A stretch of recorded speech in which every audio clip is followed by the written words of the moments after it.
Bismillahirrahmanirrahim. Assalamualaikum warahmatullahi wabarakatuh.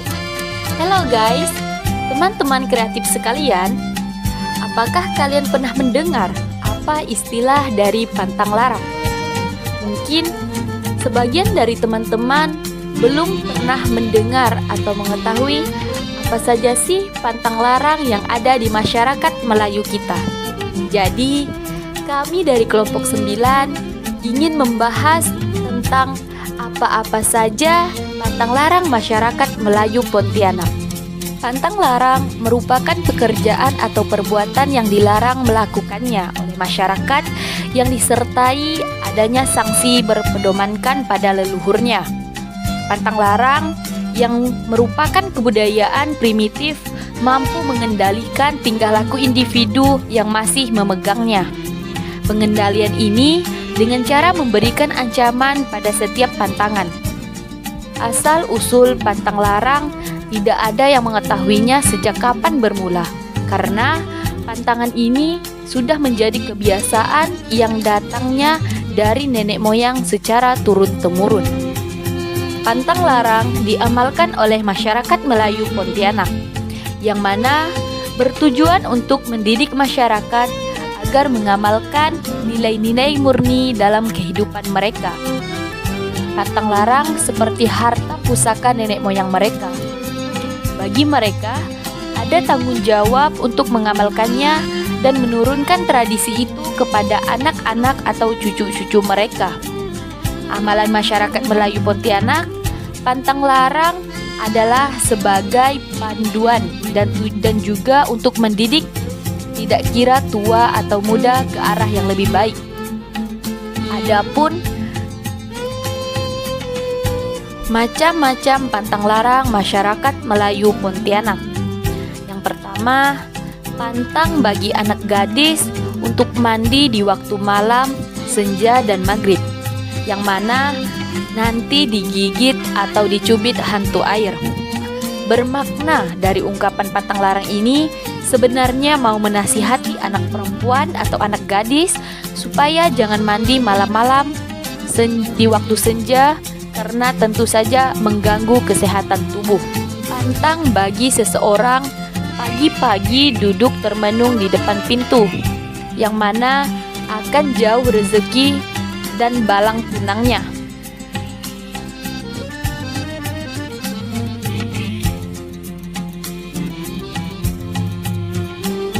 Makna dari ungkapan pantang larang tersebut sebenarnya mau menasehati anak tersebut supaya jangan duduk di depan pintu, karena tentu saja akan mengganggu aktivitas orang lain yang mau lewat.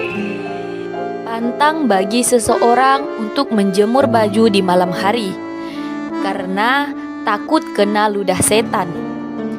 Makna dari ungkapan pantang larang ini sebenarnya menasehati anak tersebut agar tidak menjemur pakaian di malam hari, karena akan mengakibatkan pakaian lembab dapat menyebabkan bintik-bintik hitam pada pakaian.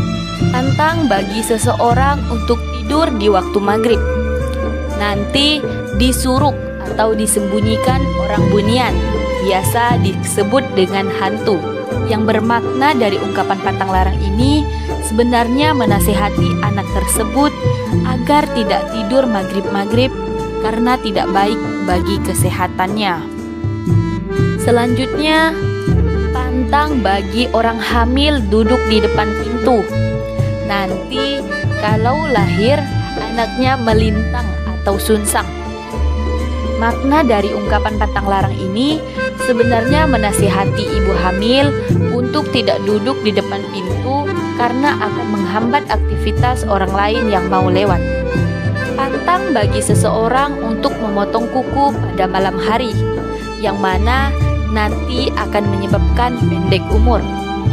Makna dari ungkapan pantang larang ini sebenarnya menasehati anak tersebut untuk tidak memotong kuku di malam hari, karena bisa salah dan terluka. Pantang bercermin waktu hujan, yang mana nanti kena tembak petir. Makna dari ungkapan pantang larang ini sebenarnya menasehati anak tersebut untuk tidak bercermin di waktu hujan, karena cahaya petir itu mencari cahaya dan arus listrik. Pantang bagi anak gadis bernyanyi sambil memasak, maka akan mendapat suami tua.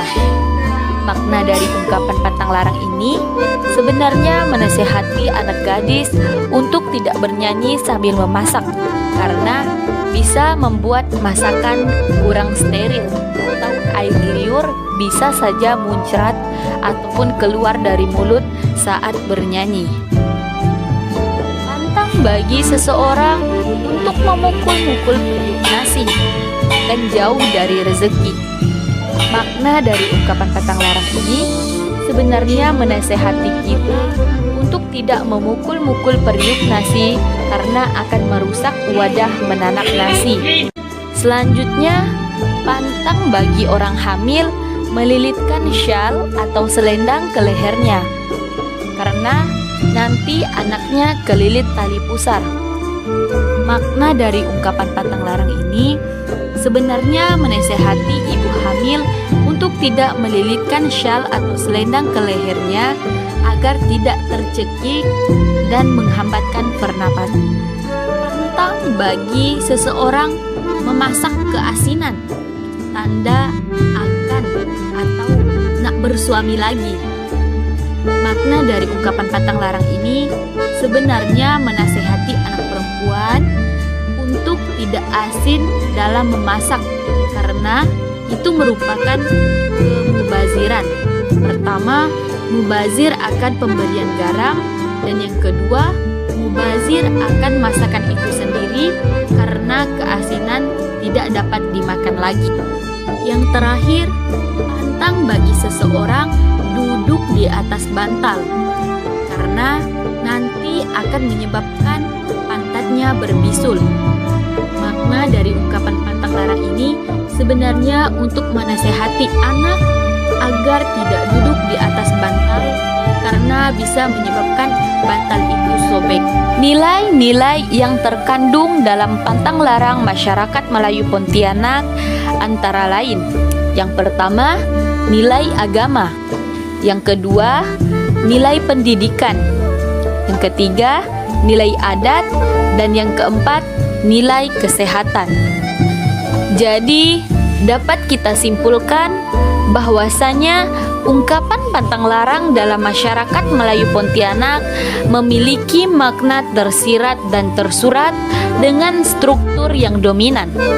Ungkapan pantang larang ini terdiri dari dua bagian, yaitu sebab dan akibat.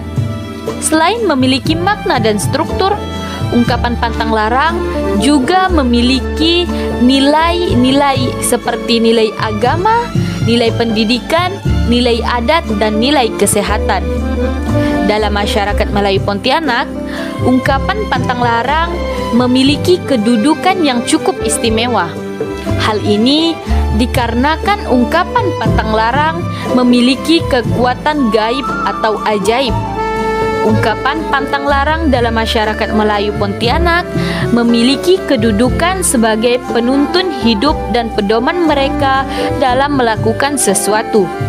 Masyarakat Melayu Pontianak percaya bahwa peristiwa tersebut apabila mereka langgar atau abaikan, maka akan berakibat bagi pribadi atau bahkan masyarakatnya. Sekian pembahasan yang dapat kami sampaikan pada video kali ini.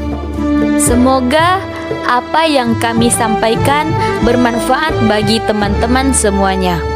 Mohon maaf yang sebesar-besarnya jika terdapat kesalahan dalam penyampaian materi ini, karena kesalahan itu datang dari kami sendiri dan yang benar datang dari Allah Subhanahu wa Ta'ala. Assalamualaikum warahmatullahi wabarakatuh.